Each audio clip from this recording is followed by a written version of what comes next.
Galwan valley సంఘటన జరిగిన తరువాత ఇందులో 20 మంది భారత సైనికులు మరణించారు.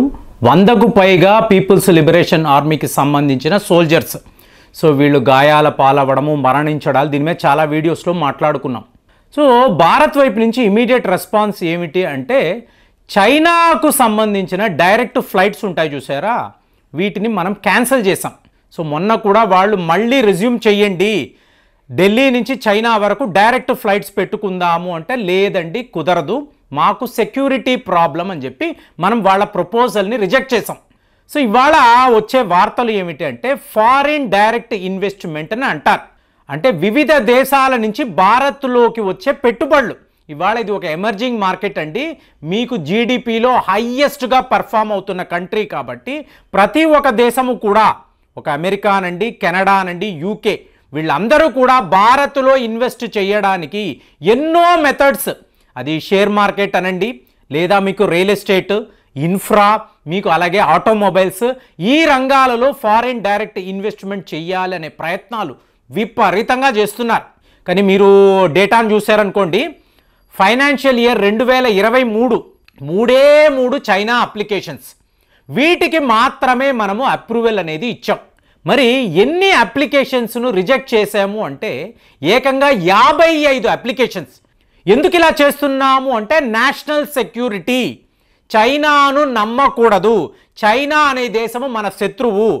అంటే ఇప్పుడు ఉన్న కొత్త ప్రభుత్వం యొక్క ఫోకస్ డే 1 నేను గమనించింది ఇదేనండి, చైనాను టార్గెట్ చేయడం, చైనాను ఏదో ఒక రకంగా దెబ్బ కొట్టాలి అని మనం కంకణము కట్టుకున్నట్టుగా తెలుస్తుంది.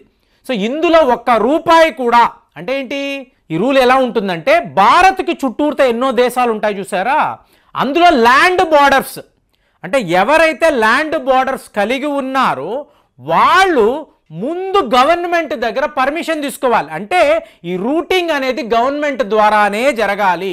ఒకప్పుడు అలా ఉండేది కాదండి.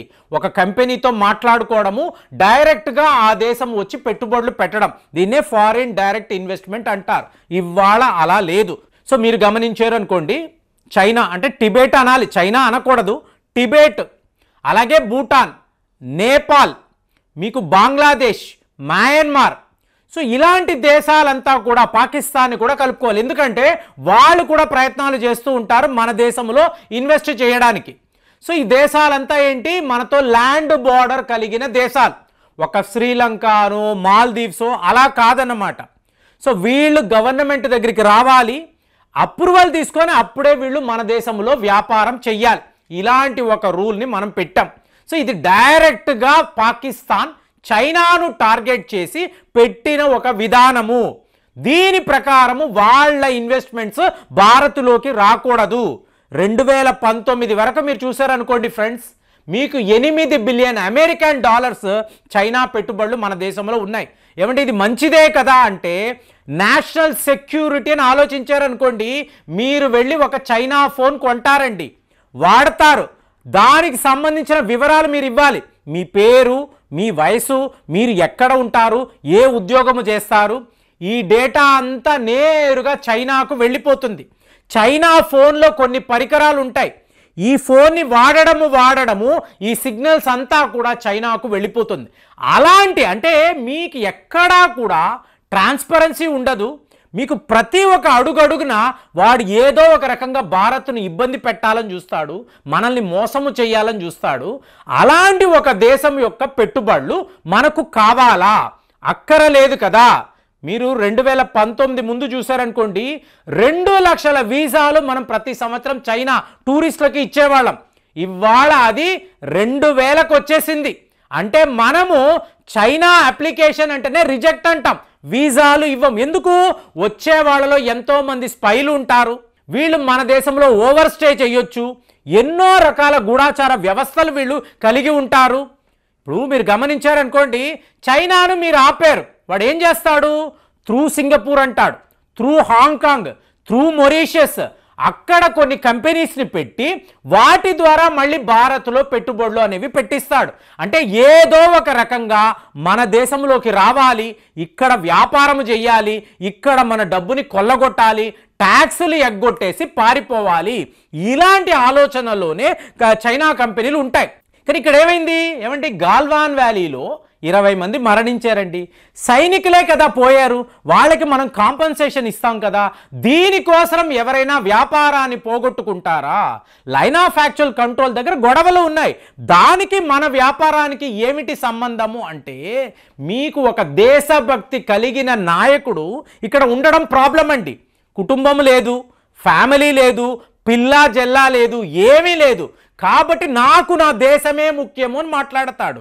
అదే మీరు వేరే వాళ్ళని చూశారనుకోండి, నా అబ్బాయికి ఎంత సంపాదించి పెట్టాలి, నా అమ్మాయికి ఎలా ఆస్తులు కూడగట్టాలి, ఇదే కదా ప్రతి ఒక్క రాజకీయవేత్త. అంటే ఫ్యామిలీ పాలిటిక్స్ అనేది భారత్లో ఎంతలా ఉందంటే, చైనాకు ఇది చాలా చాలా ఈజీ. ఏమండి, వాళ్ళందరికీ లంచాలు ఇచ్చేస్తే మనకు ఇమీడియట్గా లైసెన్సులు వచ్చేస్తాయి, మన ఇష్టానుసారము దేశాన్ని కొల్లగొట్టవచ్చని ఇన్నేళ్ల పాటు అదే చేస్తూ వస్తున్నాడు. ఇవాళ ఈయనకి అలాంటి సరదాలు లేవు.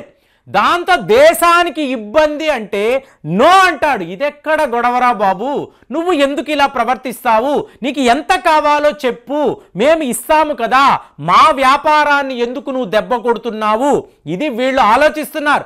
అది వేరే వాళ్ళు రా, నాతో ఇలా జరగదు, నాకు నా దేశమే ముఖ్యం అని చెప్పి ఇప్పుడు ఇక్కడ ఉన్న వాళ్ళు మాట్లాడుతున్నారు. ఇది చైనా వాడికి మింగుడు పడ్డం లేదు. పంపిస్తున్న అప్లికేషన్స్ అంతా కూడా రిజెక్ట్ అవుతున్నాయి. BYD అని ప్రపంచంలో one of the best cars అంటారు, వాళ్ళ ప్రాజెక్ట్ ఆగిపోయింది. అలాగే గ్రేట్ వాల్ మోటార్ అంటారు, వాళ్ళకి మనం పర్మిషన్ ఇవ్వలేదు. అంటే మీరు ఎవరు మా దేశంలో వచ్చి వ్యాపారాలు చెయ్యకండి, మిమ్మల్ని మేము నమ్మము, మీరందరూ కూడా పచ్చి దొంగతనాలు చేస్తున్న వాళ్ళు.